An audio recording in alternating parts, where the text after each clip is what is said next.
ಮಹಾಗಣಪತಿ ಕೃಷಿ ಕನ್ನಡ ಯೂಟ್ಯೂಬ್ ಚಾನಲ್ದಲ್ಲಿ ಎಲ್ಲ ರೈತ ಬಾಂಧವರಿಗೆ ಸ್ವಾಗತ ಸುಸ್ವಾಗತ. ಇವತ್ತು ಎರೆಹುಳು ಗೊಬ್ಬರವನ್ನು ಕಬ್ಬು ಕೃಷಿಯಲ್ಲಿ ಬಳಸಿದರೆ ಯಾವ ತರಹ ನಮಗೆ ಲಾಭ ಆಗತ್ತೆ ಇದರ ಬಗ್ಗೆ ಚರ್ಚೆಯನ್ನು ಮಾಡೋಣ.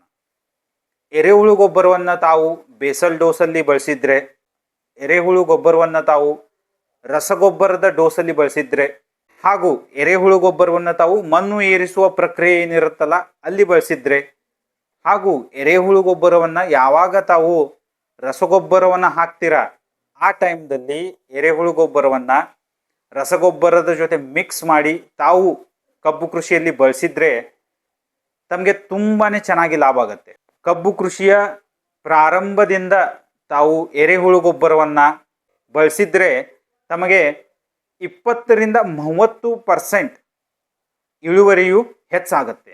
ಅದರ ಸಲುವಾಗಿ ಎರೆಹುಳು ಗೊಬ್ಬರ ತುಂಬಾ ಇಂಪಾರ್ಟೆಂಟ್ ಆಗಿದೆ. ಎರೆಹುಳು ಗೊಬ್ಬರವನ್ನು ತಾವು ಕಬ್ಬು ಕೃಷಿಯಲ್ಲಿ ಬಳಸಿದರೆ ಏನಾಗುತ್ತೆ, ಕಬ್ಬಿನಲ್ಲಿ ಬೆಳವಣಿಗೆ ತುಂಬಾ ಚೆನ್ನಾಗಿ ಆಗುತ್ತೆ.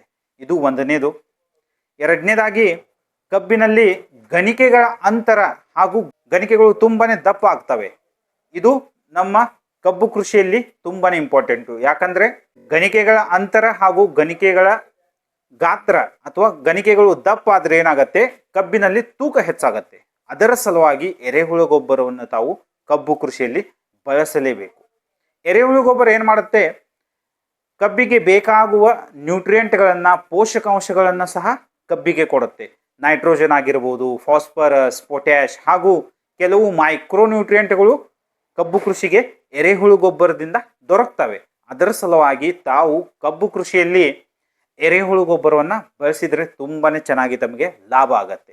ಅದರ ಜೊತೆಗೆ ಮೈಕ್ರೋಬಿಯಲ್ ಆಕ್ಟಿವಿಟಿ ಅಂತ ಇರುತ್ತೆ. ನಮ್ಮ ಮಣ್ಣಿನಲ್ಲಿ ಹಲವಾರು ಪದ್ಧತಿಯ ಜೀವಾಣುಗಳು ಕೆಲಸ ಮಾಡ್ತಿರ್ತವೆ. ಆ ಜೀವಾಣುಗಳು ಚೆನ್ನಾಗಿ ಕೆಲಸ ಮಾಡಿದರೆ ನಮ್ಮ ಮಣ್ಣಿನ ಆರೋಗ್ಯ ಹೆಚ್ಚಾಗತ್ತೆ.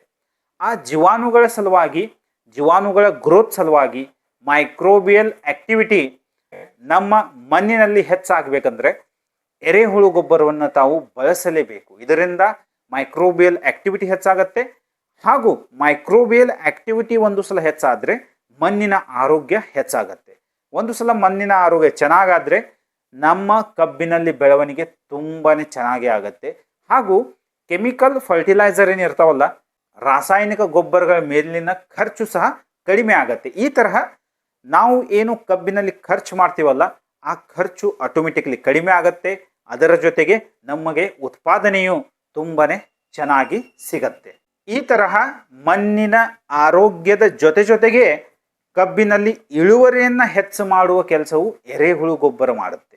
ಅದರ ಸಲುವಾಗಿ ತಾವು ತಮ್ಮ ಕಬ್ಬು ಕೃಷಿಯಲ್ಲಿ ಮೊದಲಿನಿಂದ ಕಬ್ಬಿನ ಲಾವಣಿ ಯಾವಾಗ ಮಾಡ್ತಿರಲ್ಲ ಆ ಟೈಮ್ದಿಂದ ತಾವು ರಸಗೊಬ್ಬರದ ಜೊತೆಗೆ ಎರೆಹುಳು ಗೊಬ್ಬರವನ್ನು ಬಳಸಿ, ಅಥವಾ ತಾವು ಸೆಪರೇಟ್ ಆಗಿ ಎರೆಹುಳು ಗೊಬ್ಬರನ್ನು ಸಹ ಬಳಸಬಹುದು. ಇದರಿಂದ ತುಂಬಾ ಚೆನ್ನಾಗಿ ಕಬ್ಬಿನಲ್ಲಿ ಗ್ರೋತ್ ಆಗುತ್ತೆ.